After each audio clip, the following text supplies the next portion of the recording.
લખ 84 ફરતો ફરતો આ જીવ જ્યારે આ મનુષ્ય અવતાર જે આ પૃથ્વી પર જન્મ લે છે ત્યારે સૌપ્રથમ એને એક બંધનમાં રાખી એક વાત કરીને માના ગર્ભમાંથી જ્યારે આપણે બહાર આવીએ છીએ કાળ કુકડીમાંથી એ વખતે આપણને એવું કહેવામાં આપણે આ જીવ છે ને પ્રભુ આગળ એ વાત કરે છે કે હું પૃથ્વી પર જઈશ, જન્મ લઈશ અને પ્રભુ તારી ભક્તિ કરીશ.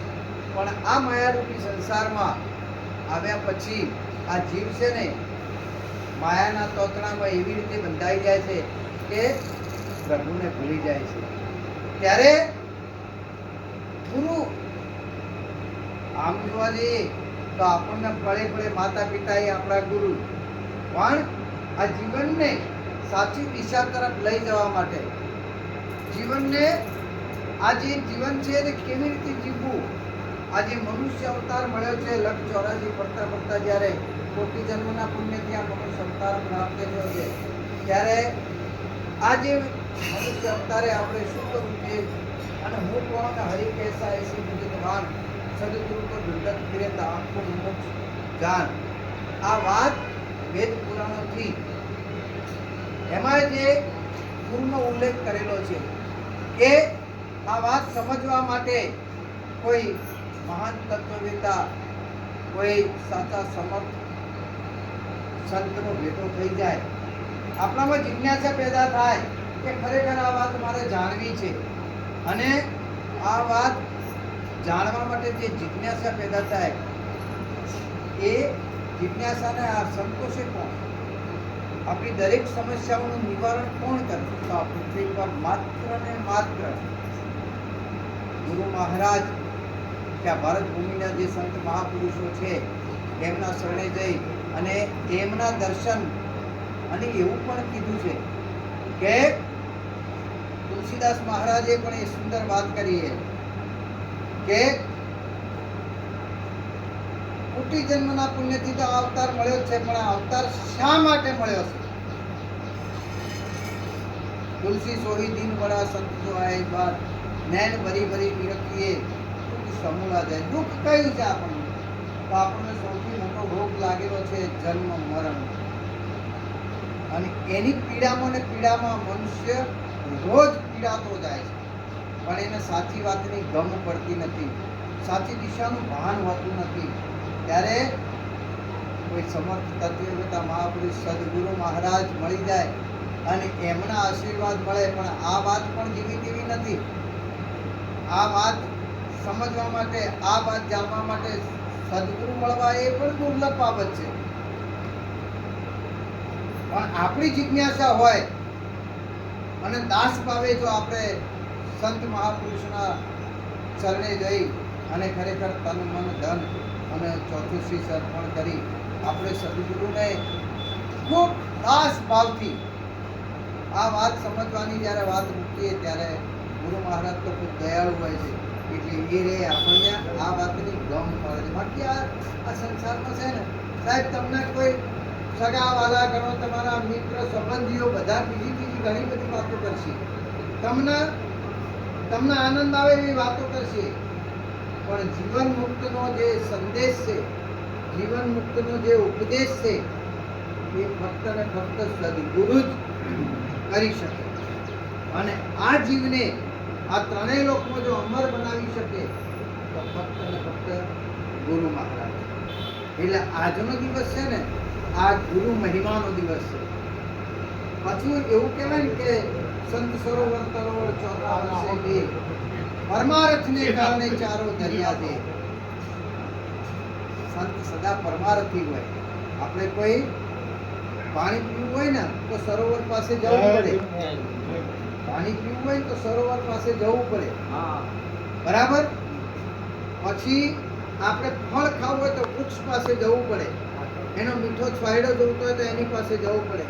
પણ આપણે એટલા ખરેખર એમાં આ મનુષ્ય અવતાર છે ને તો દુર્લભ છે, દેવોને પણ દુર્લભ છે.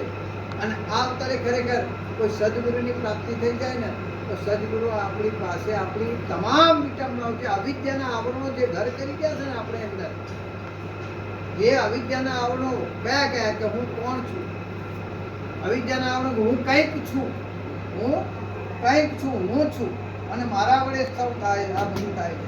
આ હું પણાનો જે ભાવ છે ને, કરતા પણ જે આપણે લઈ લીધું છે ને સાહેબ, સાચી વાતની સમજણ જો સદગુરુ મહારાજની કૃપા થાય ને તો જ આપણને સમજાય. આવા જેવી તેવી નથી, પણ દરેકને સમજાય પણ નહીં, દરેકના આ વાત ગળે ઉતરે એવી એ નથી. પણ આપણામાં મુમુક્ષતા હોવી જોઈએ, આપણામાં એ જિજ્ઞાસા હોવી જોઈએ કે ખરેખર હું કયા આશયથી અવની પર આવ્યો છું અને હું કોણ છું, ક્યાંથી આવે ને મારે ક્યાં જવાનું છે, મારું સાચું કર્મ શું છે. સાહેબ એક વાત યાદ રાખવાની કે તમે પશુ પક્ષી બીજી યોનિઓ જે છે એ યોનિઓની જેમ આપણે બધા કામ કરીએ છીએ ને. સવાર ઉઠીને ધંધે જવું, આખો દિવસ આપણું કર્મ કરવું, ભોગ ભોગવવા, આ બધું સામાજિક જે તે કામ હોય એ કરવા, બધું કરીએ. પણ વિશેષ ગુરુ મહારાજની ભક્તિ એ મનુષ્ય અવતારે થઈ શકે અને પ્રભુની પ્રાપ્તિ, પ્રભુને પારખવાની. અણુ અણુમાં પરમાત્મા છે સાહેબ. તમને તમારા દેહમાં જે રમી રહ્યો છે એ ગુરુ મહારાજ પ્રત્યક્ષ કરીને બતાવી, એ તાકાત ગુરુ મહારાજમાં છે, બીજા કોઈમાંય નથી.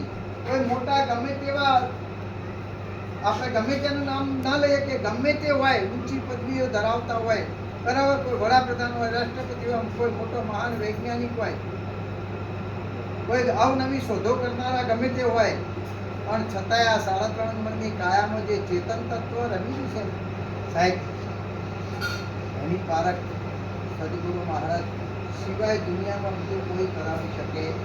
અણુ અણુમાં પરમાત્મા છે સાહેબ. તમારી દ્રષ્ટિ છે ને એ એટલી બધી નિર્મળ બની જાય, દ્રષ્ટિમાં દોષ તમારામાં ના આવે, કારણ કે પછી તો તમને બધું એકાકાર લાગે. અને આ ગુરુ મહારાજનો દેશ છે ને એ ખૂબ ખૂબ ન્યારો છે. એટલે દરેકને ખરેખર ગુરુ મહારાજના શરણે જઈને આ વાત સમજવાની જરૂર છે અને સમજીને જીવનમાં ઉતારવાની જરૂર છે. ગુરુ મહારાજે બતાવેલા રસ્તા પર ચાલીને આ જીવનને સફળ બનાવવા માટે આ યોગ પ્રાપ્ત છે. જેમ તેમ બાબત નથી. ફક્ત ગુરુ ધારણ કરવા પૂરતા ના કરાય સાહેબ, એમના બતાવેલા રસ્તા પર આપણે ચાલવું જોઈએ. અને એક બીજી વાત, ગમે તેવી પરિસ્થિતિમાં ગુરુજીનું નામ ન છોડવું, એમને આપેલી સમજણ છે એ સમજણના સહારે આ ભવસાગર તરી જવાય સાહેબ. વિશ્વાસ હોવો જોઈએ, ગુરુના વચન ઉપર વિશ્વાસ હોય કે મારા ગુરુએ કીધું છે એ સાચું, અને મારા ગુરુએ કીધું પરમાત્મા આ છે, પણ પરમાત્મા અમે ઉભા રહી તો એ પૂછવા આપણે ગુરુ મહારાજને પ્રણામ પહેલા કરવા પડે, કારણ કે ગુરુ મહારાજ પાસેથી આ વાત સમજણ પડી જાય. ગુરુ હતા તો પરમાત્માની પ્રાપ્તિ થઈ, ગુરુ હતા તો પરમાત્માની ઓળખ થઈ. માટે પરમાત્મા કરતા સવિશેષ ગુરુ મહારાજનું પદ છે. એટલે ખરેખર આવા પૂજનીય સંતો છે. એટલે આ સમાજમાં ઘણા બધા એવા લોકો છે જે અવળા માર્ગે ચાલતા જ હોય છે, પણ એમનો અવળામાંથી હતું અવળું, કીધું સવળું, હતું અવળું અને કીધું સવળું ગુરુ મહારાજની કૃપાથી. એટલે સંત બળે પરમારથી શીતળ વાંકું તપત બુધાવે ઓરતી વેદે અપનાવે. સદાય પરમાર્થનો ભાવ છે, કોઈના પાસેથી કોઈ પણ અપેક્ષા નહીં, કારણ કે એમને આ બધું એમનામાં રાખ્યું જ નથી, એ ભાવ જ નહીં યાર. એમને એમ ગુરુ મહારાજનું છે, ગુરુ મહારાજને પૂરું કરવાનું છે અને ગુરુ મહારાજના આશીર્વાદથી આ બધું ચાલુ. અને એમને ગુરુ મહારાજે એમના ગુરુ મહારાજ જે દિશા બતાવેલી છે એ કે ભાઈ જે મુમુક્ષ જીવ હોય એના ઉદ્ધાર માટે આ કામ કરવું, બરાબર.